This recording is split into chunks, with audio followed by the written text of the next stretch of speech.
devant Alger, un bateau est apparu. Un bateau qui entre dans un port est chose banale, direz-vous. Et pourtant, il a suffi d'une simple sirène pour que tout Alger prête un instant l'attention, s'arrête, se retourne, car tout ce qui intéresse son port intéresse Alger.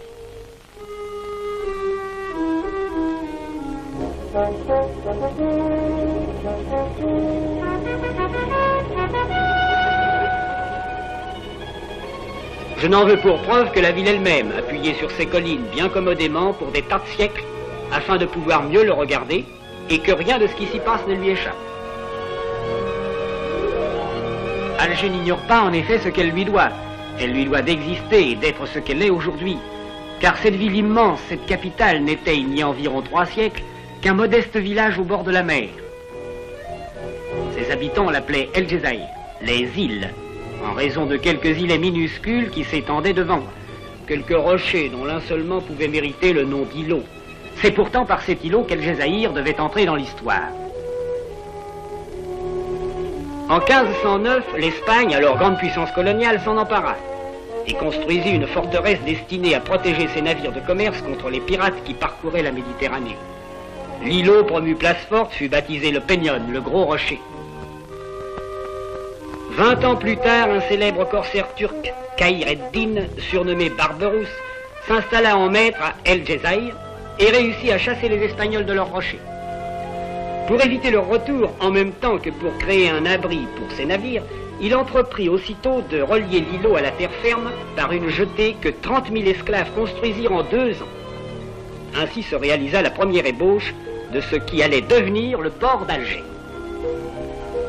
Pendant 3 siècles, El Jezaïr servit de refuge à tous les pirates de la Méditerranée.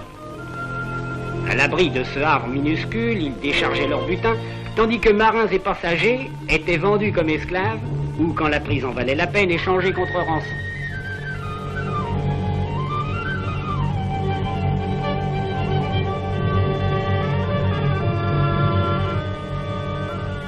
Miguel Cervantes, auteur de Don Quichotte, resta 5 ans prisonnier des pirates barbaresques, de même que quelques années plus tard le poète Rognard. Certains connurent la mort dans d'affreux supplices, ainsi qu'en témoigne dans un musée d'Alger ce moulage d'un captif emmuré vif dans un bloc de pisé. Malgré ses dimensions réduites, le port ne subit pas de transformation. Sa défense seule préoccupait les maîtres d'El Jezaïr. Tant au Peñón que sur les forts dominant la ville, une puissante artillerie en défendait l'accès. Et jusqu'en 1830, Espagnols, Hollandais, Anglais et Français engagèrent contre les pirates barbaresques des combats qui ne purent ni détruire leur flotte, ni diminuer leur audace.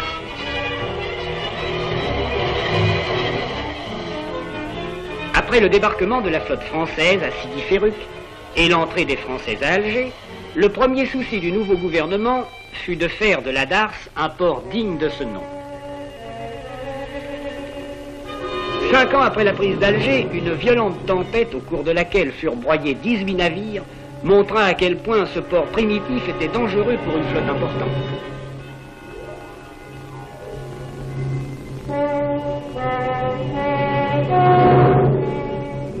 Une ère nouvelle allait commencer. Dès 1848, la construction de la jetée nord barre le port aux vents les plus mauvais.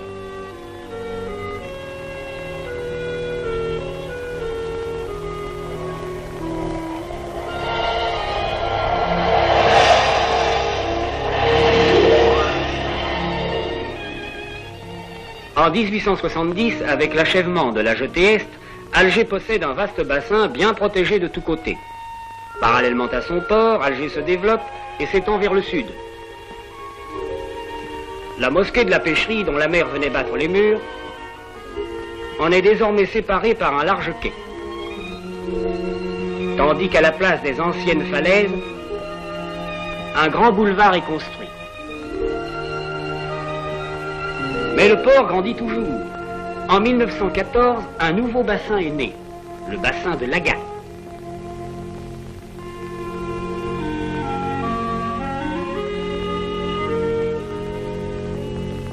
Et toujours le long de ce port, la ville s'étend. À peine terminés, ces travaux se révèlent déjà insuffisants. Et en 1922, un troisième bassin apparaît, entraînant vers lui la ville qui ne cesse de se développer.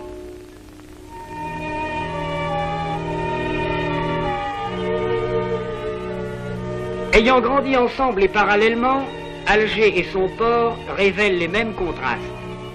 Il y a autant de différences entre les modernes buildings du gouvernement général et tel coin de la Casbah qu'entre l'ancienne Dars des Turcs et les puissantes installations portuaires du bassin de Mustapha.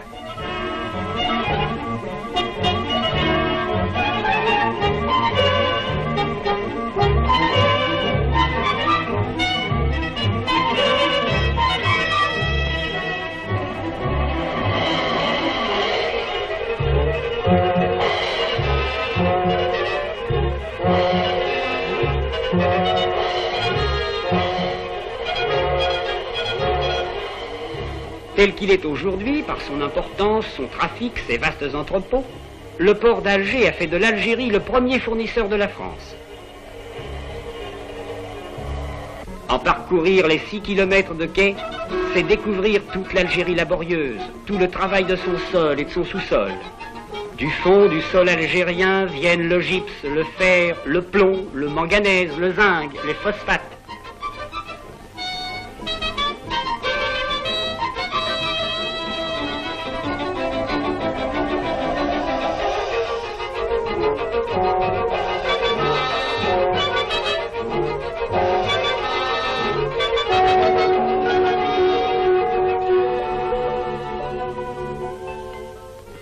Voici les vins de ces riches vignobles.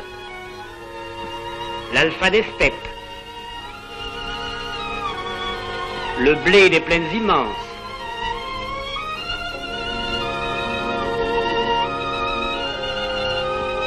Les primeurs du Sahel, dont les expéditions sont soigneusement contrôlées sur le quai même de l'embarquement.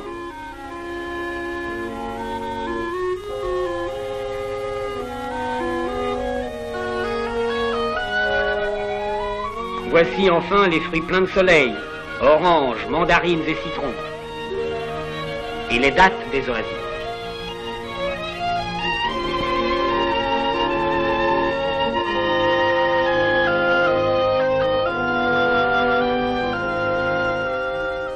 Plusieurs fois par semaine, la gare maritime d'Alger devient le centre d'attraction de la ville. L'arrivée d'un courrier de France est un événement qui, pour habituel qu'il soit, ne passe jamais inaperçu.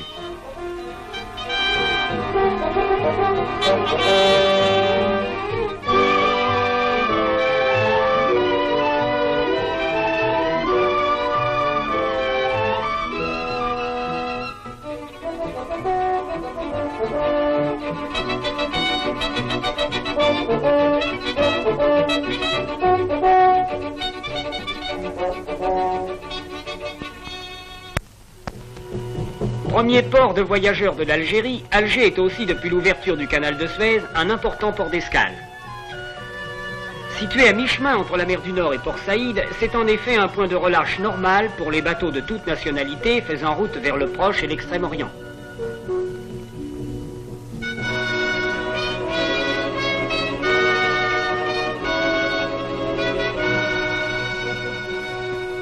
À leur intention, d'importantes installations charbonnières ont été créées, tandis que les paquebots long courriers sont ravitaillés en mazout par des bateaux-citernes conçus à cet effet.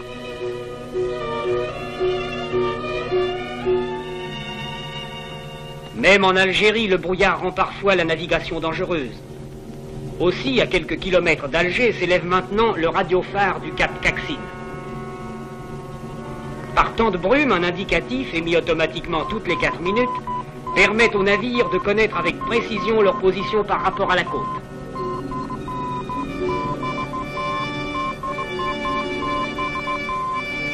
Les bateaux ayant subi quelques avaries en cours de voyage trouvent au port d'Alger une grande forme de radoub permettant d'effectuer rapidement leur réparation.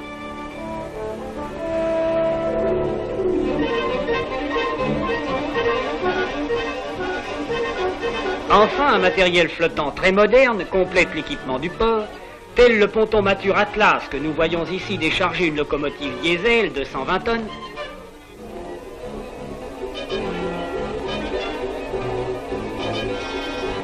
la mettre à quai, et la poser sur rail avec autant de facilité que s'il s'agissait d'un jouet d'enfant.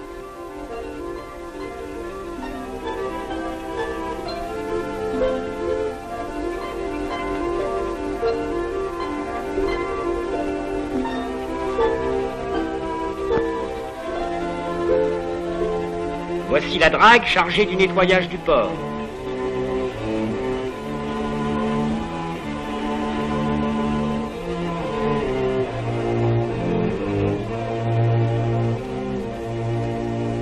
Et voici enfin le remorqueur Saint-Louis à qui échoit la délicate mission de guider à travers les différents bassins les plus gros paquebots.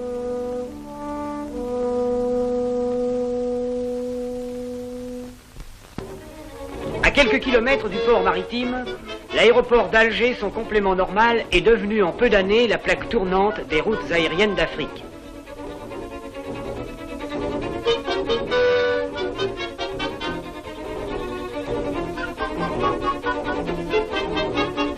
Venant de France, de Tunisie, du Maroc, allant à Gao, Dakar, Brazzaville, au Tchad, à Madagascar ou à La Réunion, les avions se succèdent sur le terrain de Maison-Blanche. Dans cette tour de contrôle qui le domine, des opérateurs, en contact direct avec les pilotes, règlent ce va-et-vient, placent sur le terre-plein les appareils arrivants et dirigent ceux qui s'en vont vers leur piste d'envol.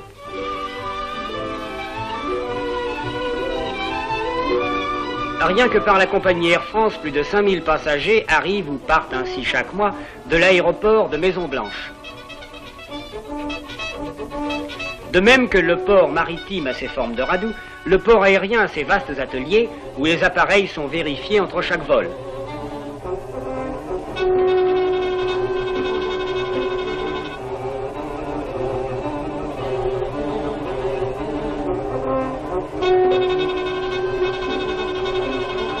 L'avion de Casablanca est prêt pour le départ. Tandis que les passagers se dirigent vers l'appareil et prennent place à bord, le chef pilote s'enquiert à la météo des derniers renseignements parvenus.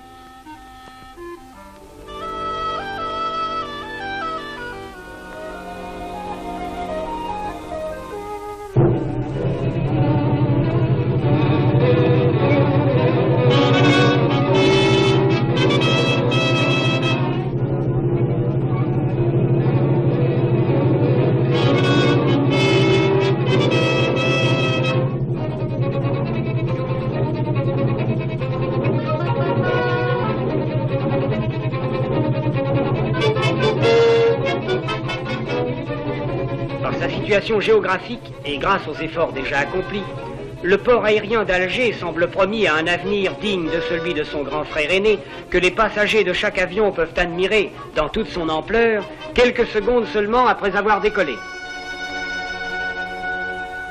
À côté de ces bassins immenses, de ce port en constante évolution, il est un endroit qui ne changera plus ou guère. C'est la modeste Darse des Turcs, berceau du port d'Alger. Si l'îlot du Peñón, aujourd'hui siège de l'amirauté, garde encore un aspect militaire, sa période héroïque est maintenant terminée. Les gros anneaux de fer qui amarraient tartanes et caravelles ne retiennent plus aujourd'hui que de paisibles barques de pêche. C'est là que se sont groupés les pêcheurs d'Alger. Venus pour la plupart des rivages napolitains, ils ont retrouvé là le soleil et la douceur de leur pays natal.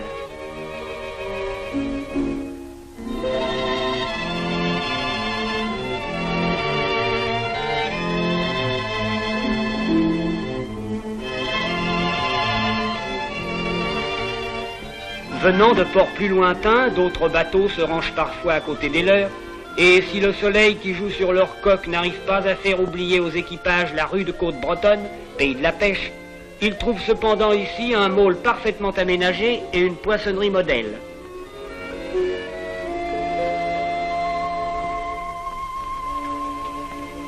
Les marins musulmans d'Alger sont en petit nombre. Ils ont leur saint protecteur dont le tombeau, d'où jaillit un palmier centenaire, est encastré parmi d'anciens bâtiments turcs du Peñón.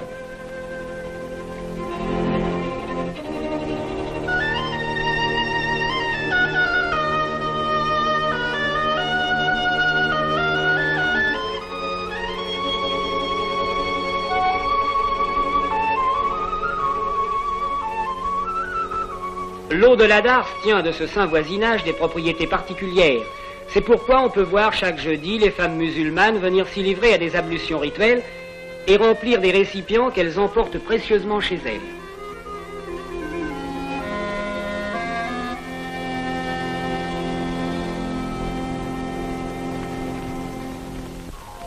Tout près de là, voisinant avec les barques de pêche, toute une flottille attend le dimanche pour déployer ses voiles au soleil.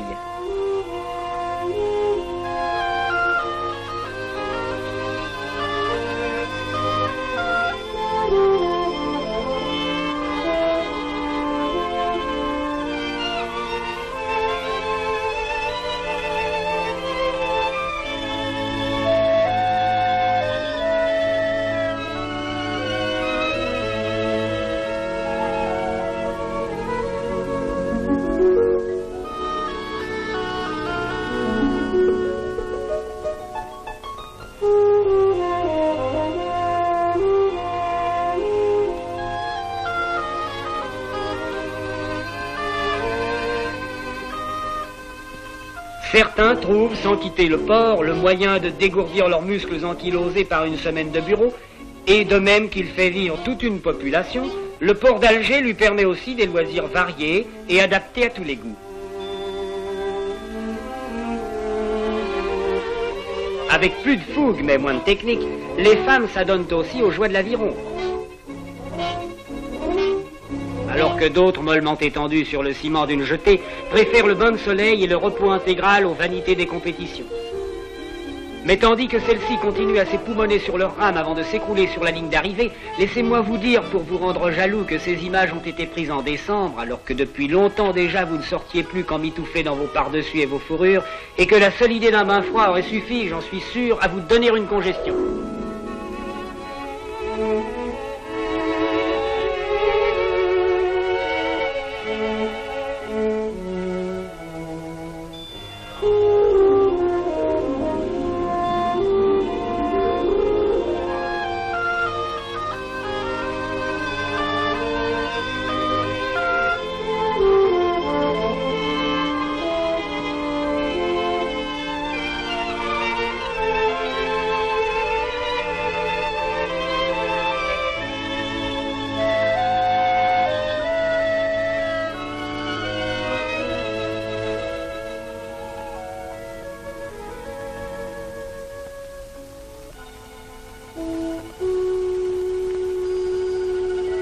Bientôt s'allument les feux du port.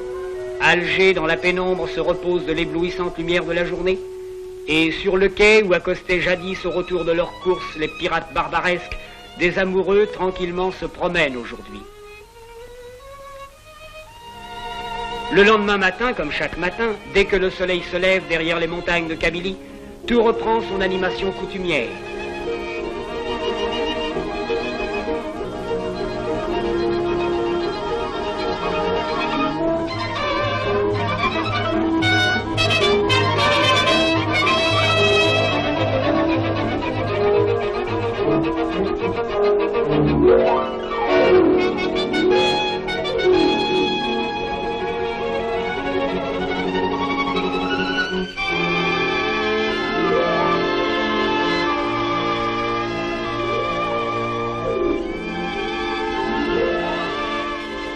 Et de toutes ces terrasses, de toutes ces maisons étagées, Alger, commodément appuyé sur ses collines, contemple avec fierté ce port qui a fait d'elle, en l'espace d'un siècle, une des premières cités de l'Afrique du Nord.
Alger, un bateau est apparu. Un bateau qui entre dans un port est chose banale, direz-vous. Et pourtant, il a suffi d'une simple sirène pour que tout Alger prête un instant l'attention, s'arrête, se retourne, car tout ce qui intéresse son port intéresse Alger.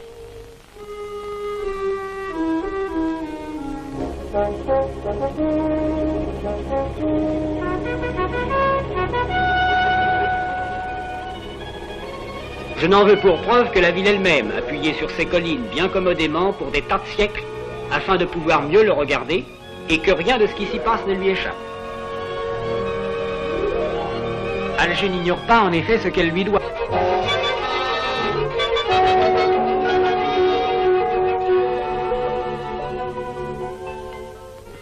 Voici les vins de ces riches vignobles.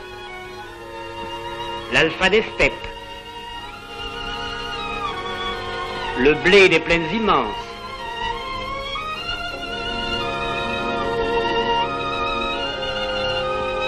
Les primeurs du Sahel, dont les expéditions sont soigneusement contrôlées sur le quai même de l'embarquement.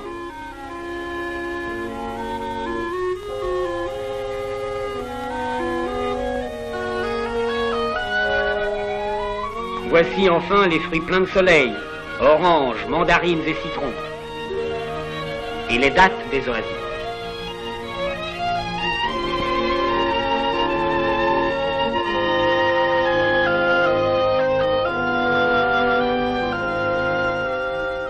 Plusieurs fois par semaine, la gare maritime d'Alger devient le centre d'attraction de la ville. L'arrivée d'un courrier de France est un événement qui, pour habituel qu'il soit, ne passe jamais inaperçu.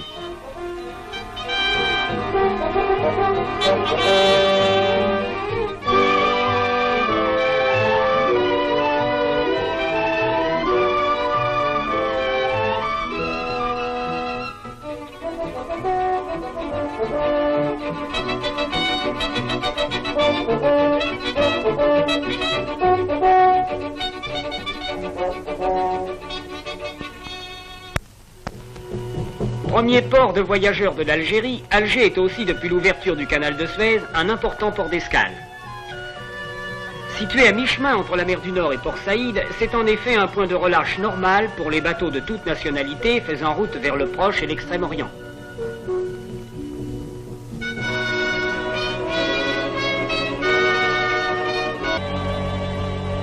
Malgré ses dimensions réduites, le port ne subit pas de transformation. Sa défense seule préoccupait les maîtres d'El Jezaïr. Tant au Peñon que sur les forts dominant la ville, une puissante artillerie en défendait l'accès. Et jusqu'en 1830, Espagnols, Hollandais, Anglais et Français engagèrent contre les pirates barbaresques des combats qui ne purent ni détruire leur flotte, ni diminuer leur audace.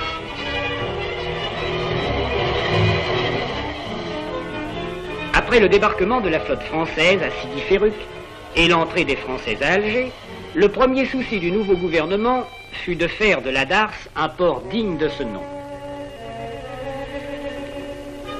5 ans après la prise d'Alger, une violente tempête au cours de laquelle furent broyés 18 navires montra à quel point ce port primitif était dangereux pour une flotte importante.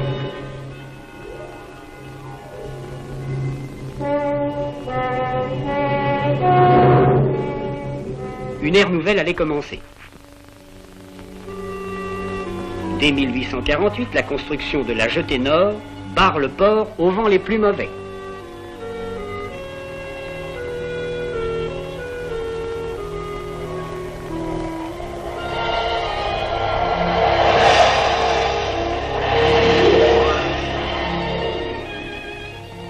En 1870, avec l'achèvement de la jetée est, Alger possède un vaste bassin bien protégé de tous côtés. Parallèlement à son port, Alger se développe et s'étend vers le sud. La mosquée de la pêcherie, dont la mer venait battre les murs, en est désormais séparée par un large quai. Tandis qu'à la place des anciennes falaises, un grand boulevard est construit. Mais le port grandit toujours. En 1914, un nouveau bassin est né, le bassin de la... Elle lui doit d'exister et d'être ce qu'elle est aujourd'hui, car cette ville immense, cette capitale, n'était il y a environ 3 siècles qu'un modeste village au bord de la mer. Ses habitants l'appelaient El Jezaïr, les îles, en raison de quelques îlets minuscules qui s'étendaient devant, quelques rochers dont l'un seulement pouvait mériter le nom d'îlot, C'est pourtant par cet îlot qu'El Jezaïr devait entrer dans l'histoire. En 1509, l'Espagne, alors grande puissance coloniale, s'en empara et construisit une forteresse destinée à protéger ses navires de commerce contre les pirates qui parcouraient la Méditerranée. L'îlot, promu place forte, fut baptisé le Peñón, le Gros Rocher. 20 ans plus tard, un célèbre corsaire turc, Khayr ed-Din, surnommé Barberousse, s'installa en maître à El Jezaïr et réussit à chasser les Espagnols de leurs rochers. Pour éviter leur retour, en même temps que pour créer un abri pour ses navires, il entreprit aussitôt de relier l'îlot à la terre ferme par une jetée que 30 000 esclaves construisirent en 2 ans. Ainsi se réalisa la première ébauche de ce qui allait devenir le port d'Alger. Pendant 3 siècles, El Jezaïr servit de refuge à tous les pirates de la Méditerranée. À l'abri de ce havre minuscule, ils déchargeaient leur butin, tandis que marins et passagers étaient vendus comme esclaves ou, quand la prise en valait la peine, échangés contre rançon.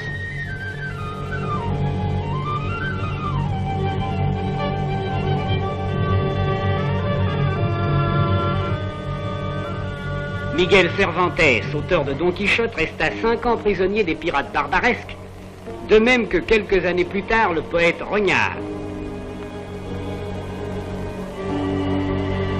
Certains connurent la mort dans d'affreux supplices, ainsi qu'en témoigne dans un musée d'Alger ce moulage d'un captif emmuré vif dans un bloc de pisé. Regarde.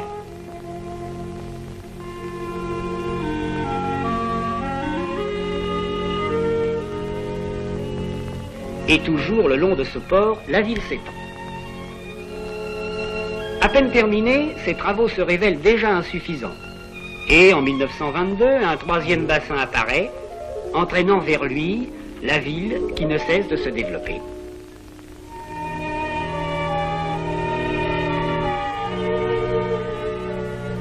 Ayant grandi ensemble et parallèlement, Alger et son port révèlent les mêmes contrastes. Il y a autant de différences entre les modernes buildings du gouvernement général et tel coin de la Casbah qu'entre l'ancienne Dars des Turcs et les puissantes installations portuaires du bassin de Mustapha.